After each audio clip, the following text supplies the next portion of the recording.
দশম শ্রেণীর ইতিহাস তৃতীয় অধ্যায় দ্বীপ প্রকাশন বিভাগ গয়ের সংক্ষিপ্ত প্রশ্নের উত্তর। কেন রাম্পা বিদ্রোহ হয়েছিল? অন্ধ্রের গোদাবরী অঞ্চলে ঔপনিবেশিক অরণ্য আইন কার্যকর হলে আদিবাসী রামপারা বনে কাঠ, মধু সংগ্রহ, গোচারণ, শিকার ও ঝুম চাষের অধিকার হারায়। এছাড়া জমিদার ও মহাজনদের শোষণের প্রতিবাদে রামপারা বিদ্রোহ করে। চুয়ার কারা? চুয়াররা ছিল মেদিনীপুর, বাঁকুড়া, বীরভূম প্রভৃতি জেলা নিয়ে গঠিত জঙ্গলমহলের আদিবাসী সম্প্রদায়। কৃষিকাজ ও পশু শিকারের পাশাপাশি তারা স্থানীয় জমিদারের অধীনে পাইক বা রক্ষীর কাজও করত। কোল বিদ্রোহের দুটি বৈশিষ্ট্য লেখো। কোলরা অরণ্যের অধিকার রক্ষার জন্য বহিরাগত সুদখোর মহাজন ইজারাদারদের বিরুদ্ধে বিদ্রোহ ঘোষণা করে। এই বিদ্রোহে কোলরা তীর, ধনুক, বল্লমের মতো আদিম অস্ত্র নিয়ে আধুনিক অস্ত্রে সজ্জিত ইংরেজদের বিরুদ্ধে লড়াই করেছিল। দামিন ই কো বলতে কি বোঝো? সাঁওতালরা বহু পরিশ্রমে জঙ্গল পরিষ্কার করে রাজমহল পাহাড়ের প্রান্তদেশে চাষ ও বাসযোগ্য জমি তৈরি করেছিল। সাঁওতালদের এই নিষ্কর জমি হল দামিন ই কো, যার অর্থ পাহাড়ের প্রান্তদেশ। সাঁওতাল বিদ্রোহের দুটি গুরুত্ব উল্লেখ করো। সাঁওতাল বিদ্রোহের ফলে ব্রিটিশ সরকার সাঁওতাল এলাকাগুলি নিয়ে সাঁওতাল পরগনা গঠন করে। ব্রিটিশ সরকার সাঁওতালদের এলাকায় দিকু বা মহাজনদের বসবাস নিষিদ্ধ করে। মহাজনদের সুদের হারও নির্দিষ্ট করে দেয়। বিরসা মুন্ডার পরিচয় দাও। বিরসা মুন্ডা ছিলেন মুন্ডা বিদ্রোহের অন্যতম নেতা। তার নেতৃত্বে ছোটনাগপুর ও তার সংলগ্ন অঞ্চলে আদিবাসী মুন্ডারা 1899-1900 খ্রিস্টাব্দ নাগাদ বিদ্রোহ করে। বিরসা মুন্ডার লক্ষ্য ছিল স্বাধীন মুন্ডা রাজ্য প্রতিষ্ঠা করা। বারাসাত বিদ্রোহের মূল কারণ কি? বারাসাত অঞ্চলের দরিদ্র কৃষকরা ছিল জমিদার, মহাজন ও নীলকরদের অত্যাচারের শিকার। এর সঙ্গে যুক্ত হয় পুরার জমিদার কৃষ্ণদেব রায়ের অত্যাচার। এসব কারণে তিতুমিরের নেতৃত্বে বারাসাত বিদ্রোহ ঘটে।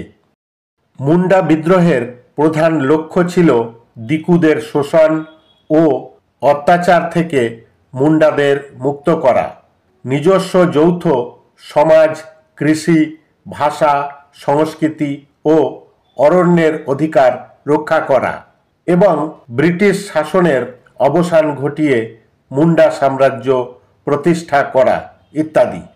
সন্ন্যাসী বিদ্রোহের মূল কারণ কি? সন্ন্যাসীদের অধিকাংশই ছিল কৃষিজীবী।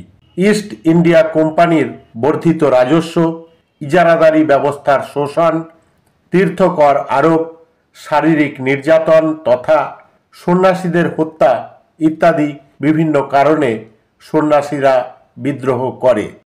ফরাজি কথার অর্থ ইসলাম নির্দিষ্ট বাধ্যতামূলক কর্তব্য এবং ওয়াহাবি কথার অর্থ হল নবজাগরণ। বিপ্লব বলতে কি বোঝো? কোনো প্রচলিত ব্যবস্থার দ্রুত, ব্যাপক ও আমূল পরিবর্তনকে বিপ্লব বলা হয়।